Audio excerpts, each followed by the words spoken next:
తెలుగుదేశం వాళ్ళు వైసీపీ మనిషి అని కోవట్ అనేవాళ్ళు, వైసీపీ వాళ్ళు తెలుగుదేశం మనిషి అని చెప్పి తిట్టిపోసేవాళ్ళు. కానీ ఇప్పుడు పురంధేశ్వరిని వైసీపీ వాళ్ళు విమర్శిస్తుంటే వెనకేసుకొస్తోంది సొంత పార్టీలో విష్ణువర్ధన్ రెడ్డి, రమేష్ నాయుడు, భానుప్రకాష్ రెడ్డి వీళ్ళకంటే కూడా అయ్యన్న పాత్రుడు, సోమిరెడ్డి చంద్రమోహన్ రెడ్డిలు, అచ్చెన్నాయుడులు ఇట్లాంటి వాళ్ళు మాట్లాడుతున్నారు. పతిపాటి పుల్లారావులు, పయ్యావుల కేసులు అంటే అర్థం ఏంటి? తెలుగుదేశం అబ్జార్బ్ చేసేసుకుంటోంది. తద్వారా ఇదొక పొత్తు సంకేతం.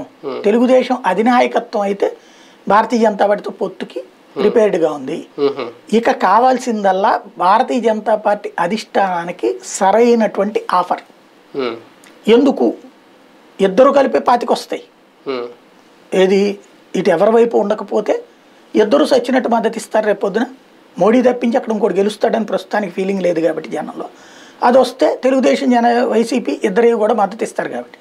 కానీ భారతీయ జనతా పార్టీ సొంతగా బలాన్ని పెంచుకోవాలని కూడా అనుకుంటది కదా. అప్పుడు ఎన్ని సీట్లు ఇస్తారు? ప్రస్తుతం నేను వింటున్న అంశం అయితే